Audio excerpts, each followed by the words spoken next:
This is my first anime Boston. I'm really excited, guys. Thanks for having me out. It's a beautiful city that at some point this weekend I hope to actually see again. Depending on how scheduling goes, but yeah.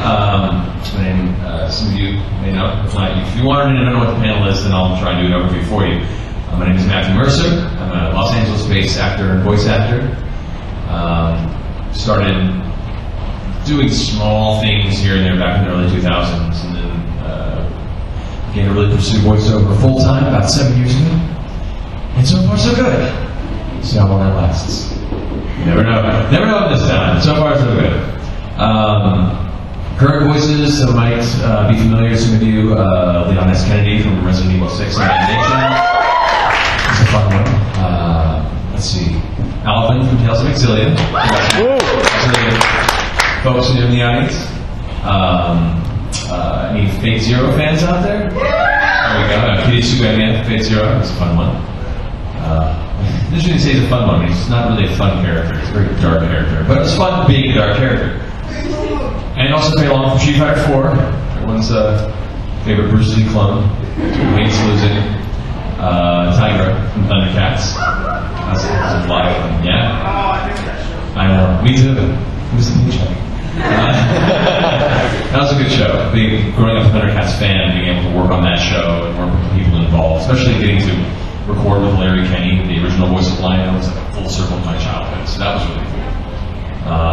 And recently announced, I'm excited about, is the voice of Captain Levi in Attack on Titan. I'm really stoked about that.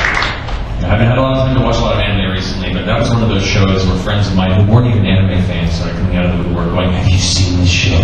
You need to watch it. What's it about? Big people and small people. And it's great. This is okay." And so I started watching the episodes on Hulu and just marathoned it for a whole day. I was like, I'll just watch a couple and see what it's about. Oh, that's a pretty cool episode. Why not just watch the second one? You know, cut to 7-8 hours later. I'm like, I'm blinking around me on the couch going, there's only one season? Oh no. Where's the rest? So yeah, really excited about that. But yeah, so I'm here at your disposal for a general Q&A and discussion stories and all kinds of interesting, fun, silly things that you want to ask about. Don't be shy, don't be nervous. Keep them awesome, and if you want to, keep them awkward, keep them perverse. I don't care. Don't know both. It's fine. So go ahead and start the floor. You have your hand up first.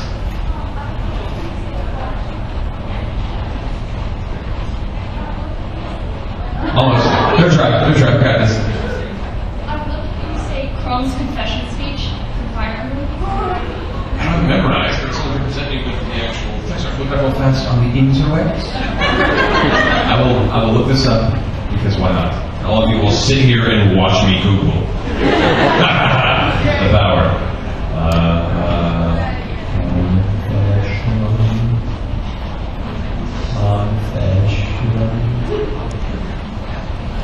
Whoa, come on. Can we do this? Almost there. The Fire Emblem wikis at my disposal. I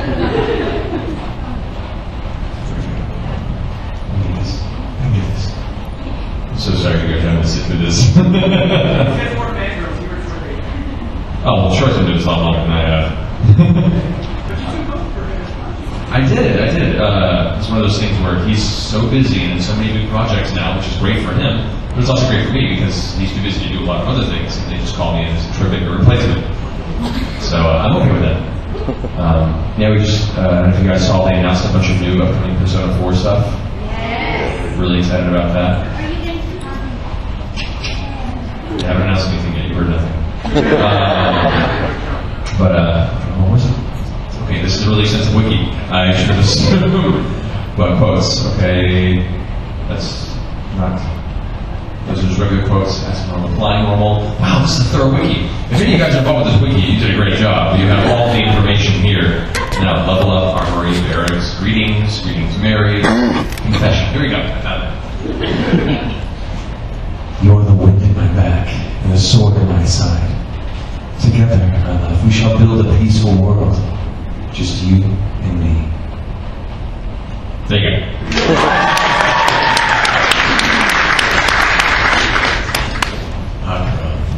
keeping my fingers crossed for Smash Brothers. Man, that would be awesome. You had your hand up? Yes. You got a mic coming. Hold on. Let's use the technology at our disposal. It works. Yeah, when it's on. So there's a little obscure anime that probably no one's heard about. It's called One Piece. Yes. And I was wondering, is it possible that you could be casted as a character, considering the fact that this character has the same Japanese voice actor as Levi? It's interesting you say that. A lot of people have brought this up recently. I can say that I would like to work on One Piece. It's such a big show. Kind of the biggest show ever, I guess. Like it's just going on for infinity. Like it's like the whole Scientology contract. Like they have a billion years of content to create, and it just goes on forever. Yeah. So we'll see. I like that. I know McFarlane put my name in the hat for possible future stuff. So we'll see if they'll pick any characters. This one in particular would be fun. So here's that. It's the same voice actor. Who's this? Trafalgar. So we shall see. We shall indeed see. Yes. Your question. My question about Tom too. I love your work on Cosmo as well. And I was wondering, was it weird voicing Fire Emblem this new pattern? I wouldn't say it's really weird. Some games have more dialogue than others, and sometimes it's nice to have just like a bite-sized project. There are some games I've done where we have thousands upon thousands of lines of dialogue, which is, once again, don't win the paycheck on that. But it's, it can be very extensive, and sometimes it's fun to have a project where you can do the full arc in 1 or 2 sessions. But yeah, we had a lot of decent little bits of dialogue, and we did a lot of cutscenes and stuff for it, so it was still like a fun project. I wouldn't say it was weird per se. If anything, it was a little sad that it was so fleeting, because I really enjoyed the character and I've been a fan of the Fire Emblem franchise for so long. It was like, oh, it's over. So, we keep bringing all these other characters back in previous editions. Maybe we'll bring Rob back. That'd be cool. Probably not, but those who played the game, you know why. But maybe. Fingers crossed. Fingers crossed. Right to your congressman. Put on the Super Smash. He probably can't do anything about it, but it'd be kind of fun to just have him get opinionated with letters about it. Easy. Was everybody able to hear that question?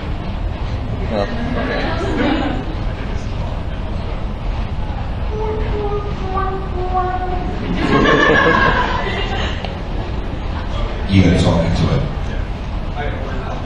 So you put the microphone towards the mouth. I know. I'm thinking it's out now. Yes. All right. Sorry. There was a question over there. Yes. Okay, say you're fighting an army of risen. Who would you rather have backing you up? Ron, Alvin, or Leon? Leon's got the most experience. Alvin's already out because he might double cross me halfway through, and then I'll forgive him and then double cross me again.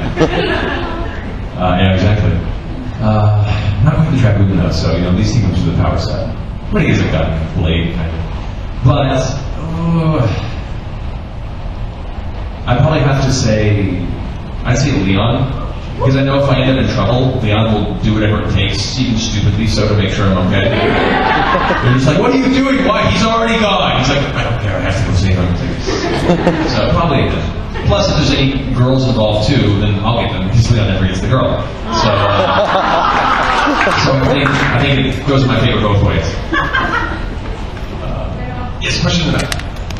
Can you tell us how Alvin's character changes in Exilia 2? Alvin's character changes in Exilia 2.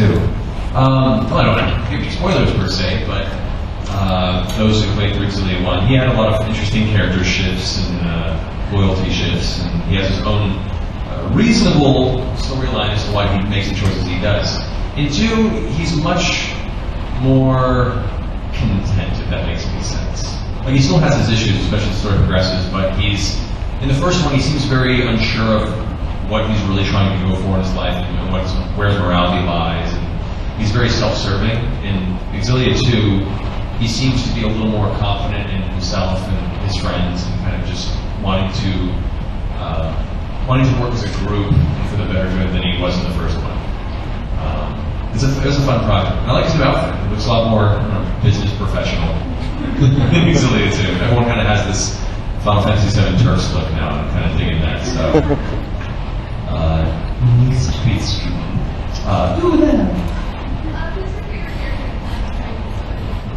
favorite character to attack other than Levi. Yeah, you had to specify other than Levi, because that was unfair. I remember watching this, because I watched the show before I had heard about, back from Funimation, looking at the character, and I was like, I auditioned for a few of these characters, one I hadn't seen in the show, and then Levi came up, I was like, okay, that's the one I want. Yeah, that's the one I want.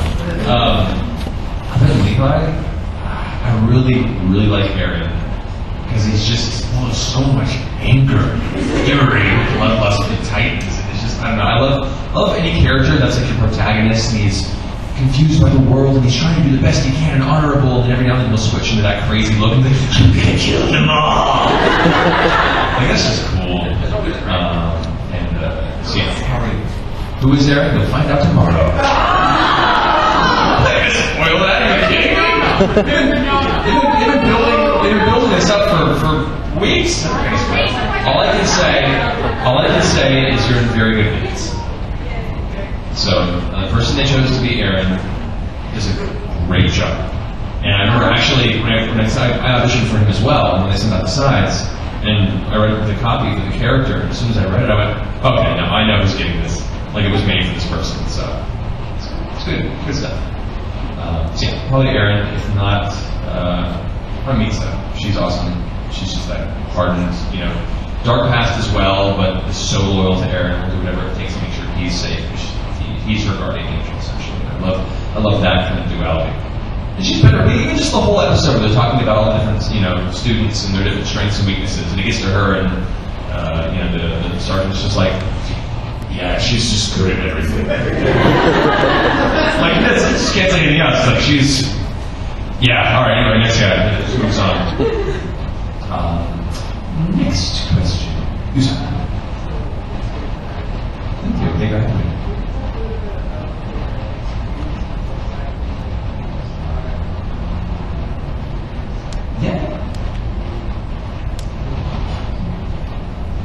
Yeah, we have to. So sharing my experiences just with voiceover and kind of how I got into the industry. I grew up with a very deep love of video games and animation, cartoons, Japanese anime. I grew up watching the old Japanese Dragon Ball Z with Korean subtitles. Because my friend got it in Korean, and that was the only way I could get it at the time. So we watched an episode, like, that was cool, what happened? And then he changed it. But yeah, I did a lot of theater, and I was into the performing arts, but I never really considered acting as a career choice because it was a very difficult career. It's so competitive, and I had a lot of people I knew that were actors for a living that said, don't be an actor. So I was like, okay, got it, no worries. So I went to animation, and actually was, training as an artist and wanting to go into 2D and 3D animation.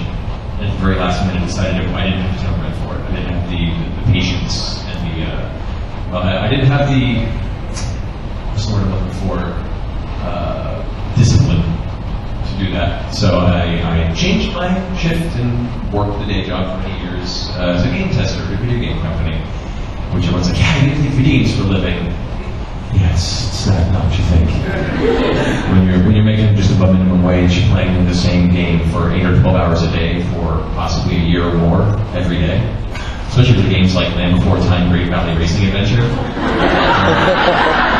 Or, Aquaman, Battle for Atlantis. Yeah, no, I worked on that one. Yeah. Shrek, launch Xbox title. Yeah, it's just some great properties. So, anyway, what about that part of the career, wanting about the voiceover stuff? So I was working that, and during that time, my father, who was an audio engineer, so he laid back music and effects for film and television, kind of queuing up audio bits, and one of our clients was a company called Animates out in LA. And so my father did a lot of the music and effects, singing, laybacks for like Cowboy Bebop and those projects. And so he got with the client, and they wrote musicians and jamming on the weekends. And my dad started doing a little bit background voices for fun. So he'd get guys to fill in for Walla. And the one-liners like, hey, that's my sandwich! Or, as you got a lot of that. And so one day he's like, hey, you want to watch your old dad come to do some cartoon voices? And I'm like, yes, gee golly, that'd be great. And so I went, I was must have been like 19, just out of high school. Still my senior year when that happened. And so I come in and I watch the first half of the session, and I'm like, oh, this is so cool. And we go take a break, and the director, Matt Mercer, was talking to me, and asking me about myself, and he goes, I like the tip of your voice. You know, why don't you step into the last half of the session with the guys? I'm like, what? That'd be a miracle. And so I went in and we did a bunch of guys dying, guys being shot, guys screaming, hey! And I was like, this is the best day of my life. And the company stopped calling my dad and started calling me instead to do background stuff. And so he wasn't angry. He said if it was anybody else, he'd be angry.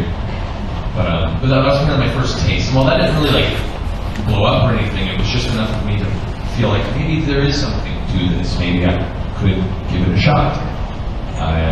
So again, focusing on taking more active classes and really learning about the craft, doing a lot of workshops, and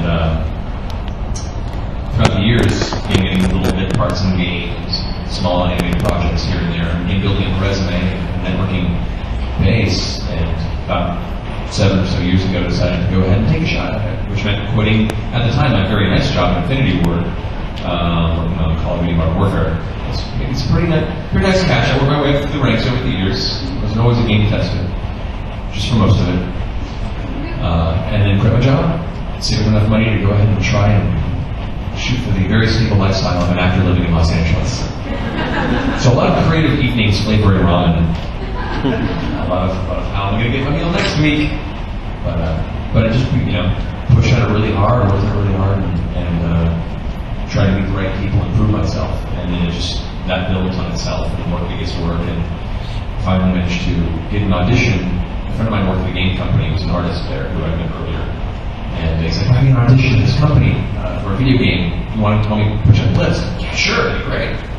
I show up, and the sign-in sheet has all these name actors, like Robert Actor Downs, David Hayter, and they have a section for signing in from your agency. I didn't have one, so I just left it blank. It's like, I don't know what to put there, And the voice director was Chris Zimmerman, which if you guys are familiar with her, she does a lot of cartoon stuff. She's the voice director on the radio show, she's the voice director on Fish Hooks.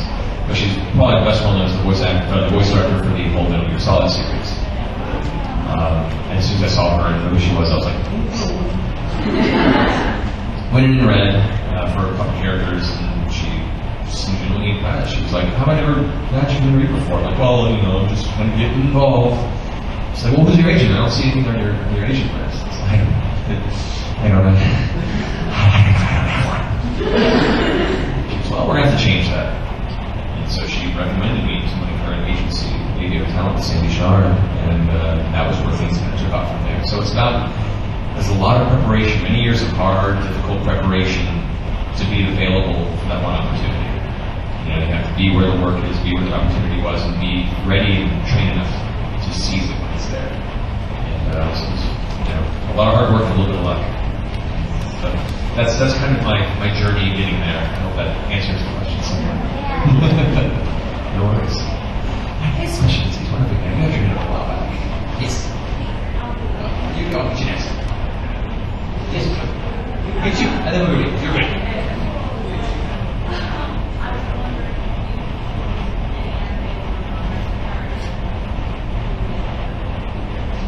Any anime or character to work on, to voice act for anime particularly? Maybe a pre-existing anime or one that's coming out? Either. That's a tough one. I mean, it's already been done, but I've always had a personal interest in Sephiroth from Final Fantasy VII. Now, George Newborn does a great job. I'm really happy with his performance in the character. So it's a little knavish that time. He did a great job, but that was definitely a character that, like, if I just started a little earlier and knew the right people, I would have just put all of my energy towards that. Like, give this to me. Just give that low deep tone voice. That would have been fun. As far as anime goes, I really wanted to. I would say like Excalibur and it's only a thing. It's like my favorite. That was I read the manga. It's a manga a friend recommended to me back when the series came out. this is a great series. Like, I thought character, I was like, this character's ridiculous. I wanted to be part of this. But then again, they announced the cast. I was like, I don't know anybody involved yet. Shoot. Careful censorship of self. Halfway through the word shoot. But yes, those are probably the big existing characters. I would like to be involved in like a Final Fantasy project in the future, just my personal preference. Whenever they get it back on track. You know. Yeah, I heard 15 looks really good. I've seen some of the stuff at E3. It looks pretty nice. I don't know. You should. I'm hoping eventually the Type Zero English comes out. That would be really cool because there's some cool people involved with that project that already reported on it. That would like for it to come out eventually.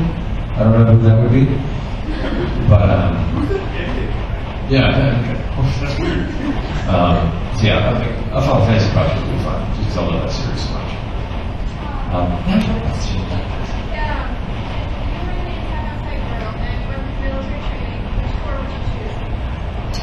What core would I choose? Yeah. Oh, I'd probably still go with Wonder Lily.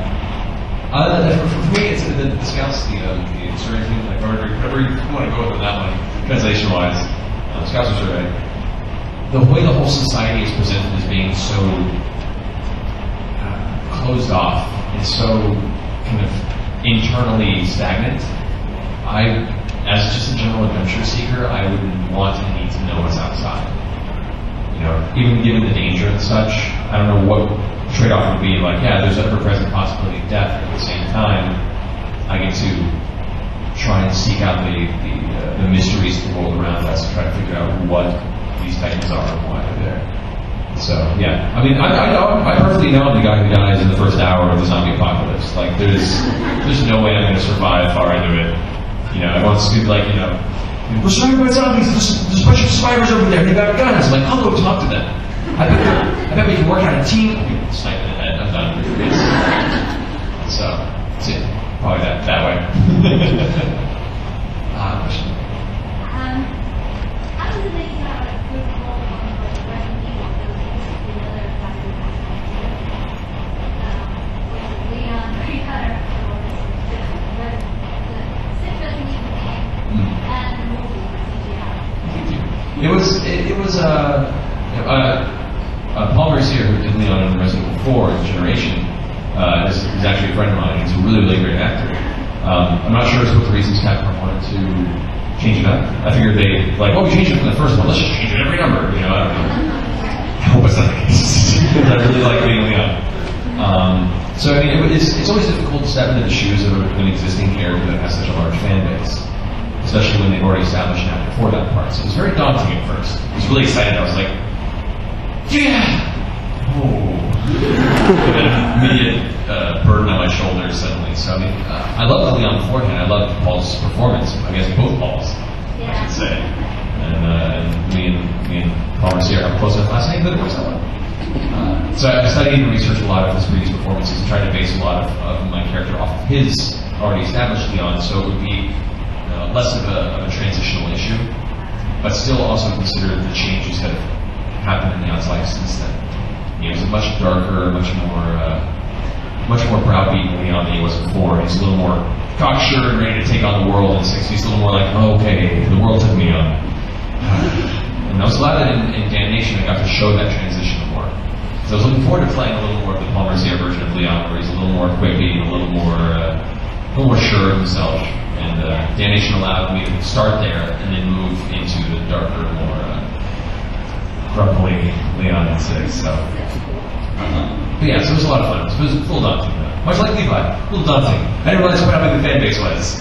I was like, yeah, I get it a lot. It's a little fun. So, but I was really excited to take on the role of Leon. I'm just excited to take on the role of Levi, and I hope people appreciate what I brought to the character. Good question. Yeah.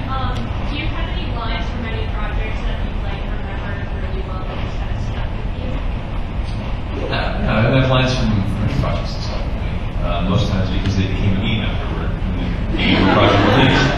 In Thundercats, there was a sequence in which Lino and Tigra are battling, not battling each other, but they're doing a race at the top of this kind of vine structure ring a bell to prove who was faster. It's kind of like a contest of the two of them. And Tiger kept touting that he was better than his brother. He always saw himself as the rightful king. So there's a whole sequence where they both get ready to go, and Lion looks at the bell and goes, "I'm going to ring that bell." And then Tiger looks over and with this kind of sly grin goes, "And I'm going to ring yours." When we recorded it, we knew this probably sounded a little wrong. Little did we know that DeviantArt was going to take this up and just create an entire sweeping wave of Lino X Tigra Yowie fan art with some sort of bell ringing theme into it. And it was like, oh, okay. So that stuck with me, obviously. There's some fun lines that got cut from projects that I remember. Like there was a game I did called This is North Star. I think a couple years ago. It was Ken's Revenge or something like that. Ken Shooter's Revenge. Yeah, big up. Yeah, that's the one. And my character Ray has this ability where he slices people apart with his fingers, like this is his finger blades essentially. And there was cutting people apart. And there was a line, I guess, that didn't make it quite through that adaptation. Nobody really considered its context in English.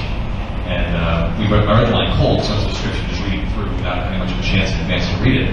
So we're going through line by line, I get this line, and it's, "There's no way you can stop me from getting my fingers inside you." There's an awkward pause. Slow turnover to the director. The director slowly turns his head to me. And he slowly turns his head over to the producer. The producer slowly turns his head to the director. The director leans in on the top back mic. "Yeah, hold on, we're going to workshop in 1 minute." So that one stuck with me too, for obvious reasons. Let's see, you had this one. So, now you did Levi. See, I wrote the crap up there. Yeah. How much, and did you get any satisfaction from knowing that your character was beating him a little crap on the main character? Did you derive any pleasure from that? Constantly. It's just such a brutal scene. And what was great too is when I went in and recorded it, I was the first person to go in and record for the second half of the series. And so I actually just, on the way to Boston, had a layover in Dallas to do some commentary for the DVD on that episode. And I got to hear it for the first time with all the voices mixed in, including Aaron. And, oh, it's so brutal. It's so brutal, it's so great. That was a fun scene to do. I hope so. I was hoping they were going to put that one up for it, But yeah, which was a good scene. But I felt, it's such a louder dynamic for Levi. I would hope they would do something just a little more internalized, a little more stoic self. So there was more to come in that regard. But yeah, that scene was a lot of fun to do, and I'm remembering it right now. I'm living in my head, and it's satisfying. Especially since I know the actor that plays Aaron, and I got to call up and be like, "Hey, I just beat the crap out of you." But anyway, let's see. Question back there. Yes. Any fun Moggy stories? Fun Moggy stories. Ah, yes. Sinbad is a fun character because he's kind of a screw-off in some ways, but also really, when those grindstone moment happens, he has become that great leader. So his execution's great. Any character that shows up in his first scene is just fully naked, going like, "Hey!" Automatically, what's up with this guy? He was a lot of fun to play. As far as interesting stories go, I think there's an episode where he's kind of framed for, I guess, taking advantage of this princess from another land, and she's like all crawling and saying how he got her drunk, and basically they woke up in bed next to each other. And because I'm only seeing snippets of the scene when we're recording of my character, I didn't get any of the other backstory, and I didn't tell me that I was innocent. And so the whole time watching this episode, I'm like, wait, this character just took a really dark turn. I'm not okay with this. Here I'm like, oh, he's just having a look at God. What has he done? And then finally the director, Tony, was like, no, he's framed as innocent. Okay, I feel a lot better about that. Because that would have been a little awkward. Yeah, what's that? Why is everyone angry at me? to do. So that was interesting. And it was a really fun project to work on. I love the show's aesthetic of kind of playing off of a lot of the Middle Eastern mythology and classic fables and tales from that realm too. It's a very interesting twist on things that you've seen done before, but not quite this way. So it was a lot of fun to do that project. Can you imagine? I think so. Yeah. I think so. Is this the season 2? I assume it will be. I know they're planning on going into that. We haven't started. If that's what you're asking about. So hopefully. So hopefully. Next question. You have a question? Yeah. The weirdest thing anyone has ever asked me. Oh, that's a weird one. I had a funny one last week in Houston where I finished an hour-long panel on voice in video games and talking about voices in video games projects I worked on. At the very end of the panel, I finished and walked off stage and back up and he said, "Hey, have you been in any games?" Where I said, "No, but I'm trying, so if you know anyone, let me know." So that was interesting. I did have one years ago. I'm not going to say where, who, but after the day's events, a lot of us were like laughing and drinking at the hotel bar, and this one fan really, really trashed. And she was like falling over herself, and I felt really bad. And she's like, "I'm going to go to my room." I'm like, "Okay, well, I'm walking you through. You're not going to do this alone. This is a bad idea." And so I helped her get to her room and get there, and she goes to the door and spins around sober as the day is long. Says, "I'm not really that drunk." And grabbed me. So that was unique. My immediate response, which is my usual response to such events, is to go super formal. I've noticed this through the years. They're like, "Oh, I am flattered by your interest, but I sincerely apologize for my necessity to decline your offer." And turn around and left. So that was a little awkward. Not that fun. But yeah, those are two little weird moments there for you, little gems. Not so much of the time. But in hindsight, it can be a little funny, I suppose. What about you, sir? Am I a clean freak? I can say that I like being clean. I can't say I like being organized. You know, I'm not a dirty person by any means. I do my dishes consistently, wipe off counters, sweep, don't wear a little white scarf, and I do, but I may have to consider that in the future. But organization is, I'm one of those guys that everything will be clean, but it'll be in a pile. I know where everything is in this really horrible looking pile. Don't touch this pile. It's everything's there for a purpose. So, I'll meet him halfway on the Levi cleanliness scale. Yes, yes.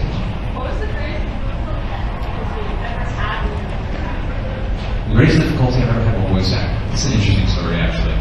I grew up with a really bad stutter. For like the first 7 years of my speaking life, I had a really bad stutter. I had videos of me as a child trying to sing Christmas songs, and they all just sort of came out like this, and it's adorable in the video, but it was hard being in school like that, because kids had to pick on you, and, children are cruel, but I went to years and years of speech therapy for it, and learned that largely it was because my mind was moving too fast for my mouth. And so the training was to get my mouth to speed up, which meant that for the ages of 8 to 12, nobody could understand me, because I was talking like the micro machines man. And then I kind of backtracked over the years and learned to talk slower and kind of meet everything in the middle. And I got rid of my stutter, and that was really great. But every now and then, certain phrases in the booth will catch me, and a little bit of that stutter will come back in, especially when it's a lot of repeated consonants in a row. Like okay, so I got to do that again. Or occasionally things like remember in the middle of a sentence, like we remember. I don't know, I get stuck in a certain word here and there, and people will be like, "Are you okay?" I'm like, "Yeah, it's fine. Sure, we got this. Give me another minute. All right."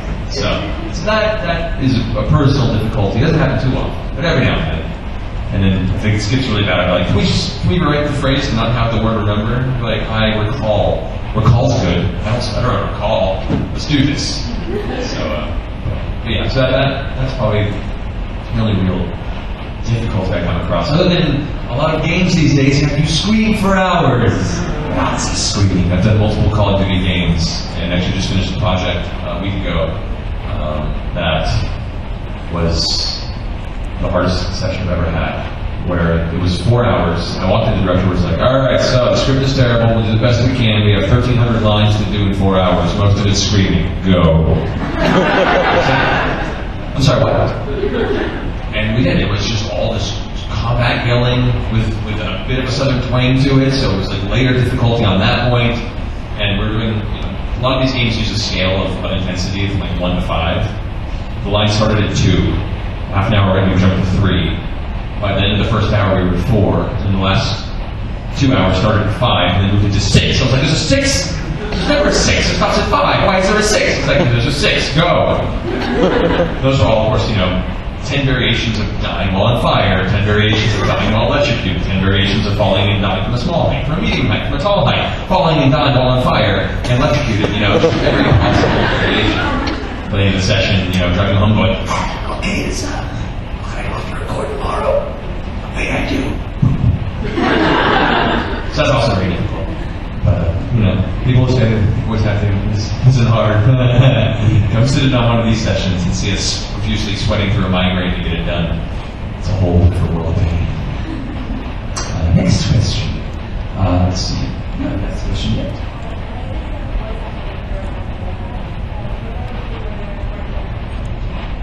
I can't say what, but I can say that I've done a few sessions on Warlords of Draenor, yes. And it looks awesome. I got to see the opening cinematic. Yeah. For any Warcraft lore nerds out there like myself, it's pretty cool because there's a whole time travel element in the new expansion, and the opening cinematic takes place at a very, very pinnacle moment in Warcraft history. It's cool to see it happen. So yeah. There's good stuff coming. It's true. Yeah.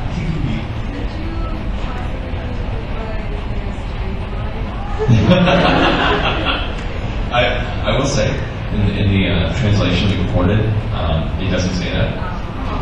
And then we found out how big of a fan line that was, so we just re-recorded it with the line.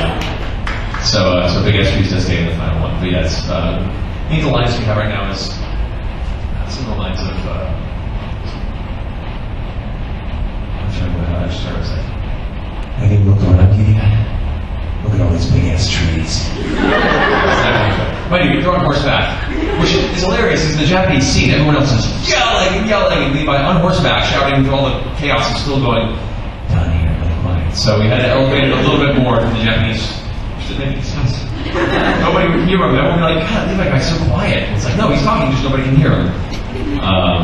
But yeah, so Big Ass Street Line doesn't make it in the final level. I'm excited about that.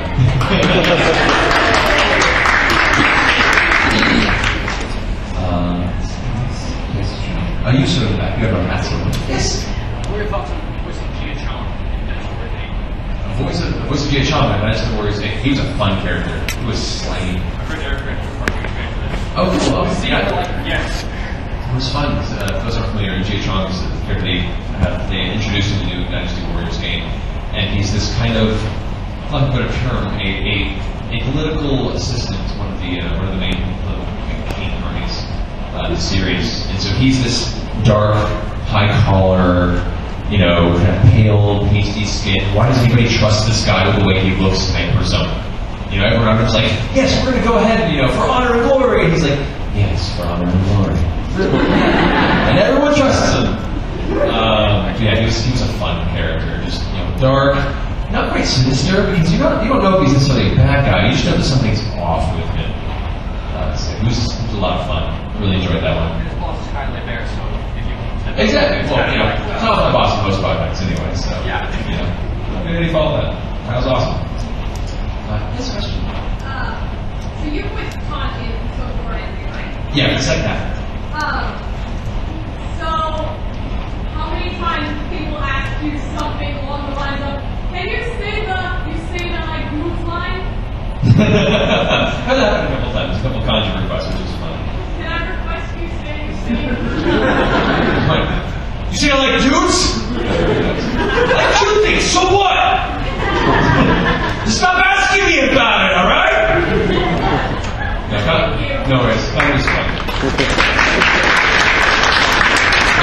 Another character with a big following in a pre-established chapter I just stepped into. A lot of that going on. But, you know, Troy did such a great job with the character, and the circumstance there was him being on his honeymoon when they had to finish the second half of the anime. So he just wasn't available for it. So he pointed that towards me. Said we both matched each other in different projects before it. So it was kind of like a little man to pass him on from circumstance. So I was like, oh, okay. Oh boy. So, but it's been a lot of fun. Clive is a great character.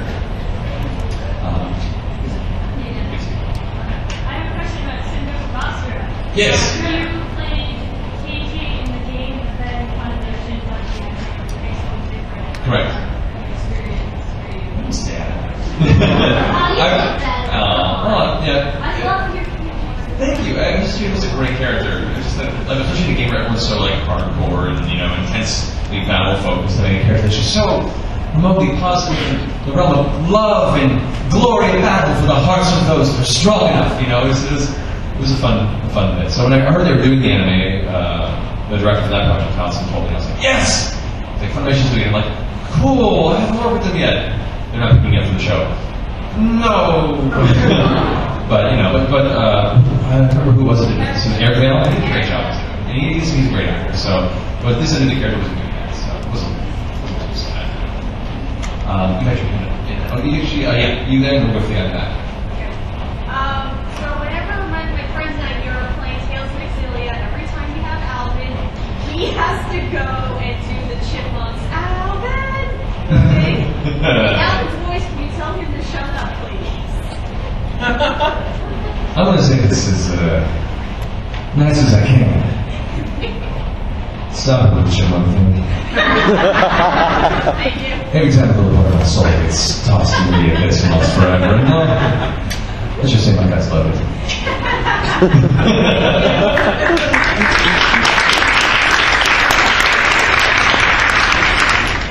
No offense. Yeah. Speaking of that. So what would you say your favorite game is? Not that you worked on per se, but just that you kind of played or That's I'll list a bunch of games that I like, and then I'll pick my current favorite. How about that? Because it's hard. It's like picking children. They're all so wonderful in their own ways. I grew up in the Final Fantasy franchise. I was a JRPG nut growing up. I was thinking that every Friday after school I'd go right to the Blockbuster to pick up the next Super NES RPG I could and try and beat it by Sunday to return it. So I had a few summers there where I had a lot of friends that weren't 16-bit, which is cool with me because we had some adventures together. But Final Fantasy VI was a title that really stuck with me. 7 as well. I think 6 is the better game. 7 had more of an impact on my life. So like those two both were great titles for different reasons. 10? 10? I like 10. I understand this is not the circumstance for you to ask me this question. I liked it a lot. I felt that as long as I kept Auron and Lulu in my party, I kept what's called a minimum, I was happy. So there you go. But I enjoyed that. 11 was interesting. 10 did MMO. I played for 6 months and then gave up. But as far as other games I love the Baldur's Gate series for PC. Yeah. Which is great. Hardcore D&D nerds, so that's good. Currently, big fan of Demon Souls and Dark Souls. Have you rage quit yet? No, I've raged, but I don't rage quit. I never quit. I have thrown my controller. I have to punch pillows. But like with that game, it's akin to the old NES titles, which were just hard because they were just poorly made. Where you're like screaming, you're yelling, and your neighbors are wondering if you're killing someone, and you're like about to just throw in the towel. Then you have that Neo moment where you're like, oh, now we understand. And then it's a Zen game from there, and you're just plunging through. And even when you lose, you're like, it's okay, it's just another step to my victory. And it's a moment of clarity. So, but yeah, those games are fantastic. Dark Souls 2 is sitting currently at home, waiting to be opened. As soon as I finish South Park's Stick of Truth. which is so good. Oh my god! You're a South Park fan, play it. You owe yourself that. It's so good. Pushers. Great series. If they ever did a Punisher remake or something, I would kill people to be maggots. I will put people underground in the desert to play maggots. Do not use that in court in the future. Cool. So, next question you haven't asked from the back. Yeah, I came into this late, so I'm not sure if anybody asked this yet, but what do you think of the chances of Crom being in new Smash? Or do you have something to announce about that? I mentioned it earlier on my own because I'm with you. I'm excited at the prospect. I have no confirmation yet. I would like him to be in it. I really would, because 5 years ago I made a live-action web series that's based on the Smash Brothers and Nintendo universe. For those who haven't seen it, it's called There Will Be Brawl. And I play Ganondorf. And it's versus a Kirby and Benedict. So anyway, so I'm a Brawl fan. But check it out. It's kind of like an HBO crime drama, film noir, adult take on the Nintendo universe. It follows Luigi in a trench coat, kind of like goes into the seedy underbelly of the Mushroom Kingdom, Mafia Don's sweeping for power. Yeah, and Kyle Ibera can play Wario and did a great job on that. So owe it to yourself to go check it out if you're from the fan. Mind you, we had like no budget. And it was my first real series directing. So keep in mind. And it came out from the little money we had, but given that back, I'm still pretty damn proud of it. So, but so having made a series based on Smash Brothers, and then 5 years later, the possibility of being in it would be just a perfect full circle for me as a nerd. Like I would love that so much. So I'm hoping. Fingers crossed. There will be Yeah. There will be Brawl. Is that on YouTube? They have to throw on YouTube. They're also on the Escapist for the highest quality. That was where it originally announced. I was originally on the Escapist, so I recommend finding it there for the higher quality videos. But yeah, go check it out. We have to play the Mafia Don Ganondorf from that. It was heavily based on Bill the Butcher from Gangs in New York. It's a fun rendition. Question there. If you were actually wrong, who would marry? Oh, man. It's a bad form. His name is Kellen. Colam. The guy that everyone forgets, like I should right now. Just gotta feel bad. And like I marry him kind of out of pity, but also so you can have a friend that can kick around with him. Because he's really powerful. People remember to use him. Just got kicked. I forgot to talk about him. Well, then you played it properly. Then you played true to his story. There's no shame. You did it right. He's the only guy who actually is on the cover of the game and prompts for this covering his face. If you haven't noticed that before, it's kind of an awesome little Easter egg. I was like, okay, that's kind of perfect. Well done, guys. Well done. Yes, we still have time for more questions. Yes, you. How do you feel when you were playing Yes, Halo Street Fighter 4. and movies with Mario? Yes. Playing Halo Street Fighter was awesome because I love Street Fighter. I used to play tournament Street Fighter in high school. I used to go play the B3 in San Francisco, back then Alpha 2 and Alpha 3 days. Alpha 3 is still my jam. I'm pretty good at Third Strike. Yeah, Third Strike's good. I'm pretty good at like the Street Fighter 3, Street Fighter 4. But Alpha 3 is like that's my Zen plug-in. I had a moment at MagFest years ago where right before the ball drop in New Year's, I was in a long-term battle with the head of ScrewAttack.com, and beat him 40 times in a row. Didn't lose once, and then had to walk away because it was 5 minutes till the ball drop. And I was like, he's like, you kick my ass in any other Street Fighter game, but Alpha 3, you're in my court. You're in my room. You're going down, punk. So that was fun. So being able to be Phalanx was a big boon to my deeping on that one. Same thing with Iron Man for the rest of Technical. It was fun to kind of step into that role. It was fun. It was a fun one. It had a very convoluted story. It's very, very curious thorough line from the story there. But just being able to step into, to say that I'm on that line of people that have played Iron Man, I'm like, oh, this is great. And as long as they don't expect me to be Robert Downey Jr., we'll be okay. You can't really follow that. One more question we gotta leave? Okay. Well.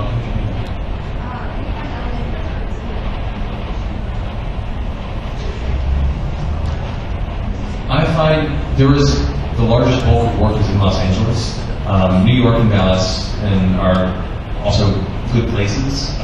If you're looking for radio work and voiceover, then you can pretty much go anywhere there's a radio station.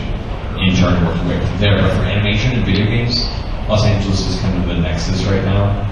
That's the good news. The bad news is, it means a lot of the higher talent's there as well, so it's still very competitive. But that is definitely where a lot of work is. It's the only reason you're able to make a living doing this is because there's enough work in my local area to keep me afloat.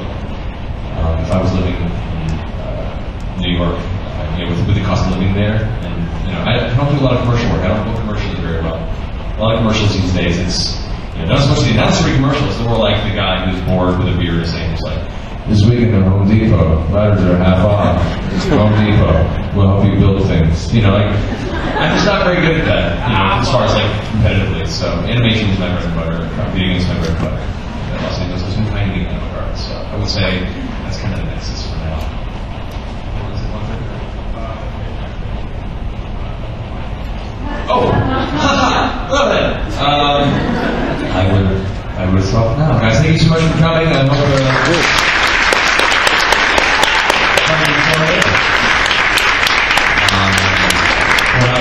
More panels throughout the weekend. Check your schedule. We have signings. We have Attack on Titan premiere stuff tomorrow, which will be awesome. Please come to that, and don't be shy. Feel free to stop in the halls and get I don't know. It wasn't on my schedule. I know it's supposed to see the Beast panel. I wouldn't want to step on her panel, but I might come in. Yeah.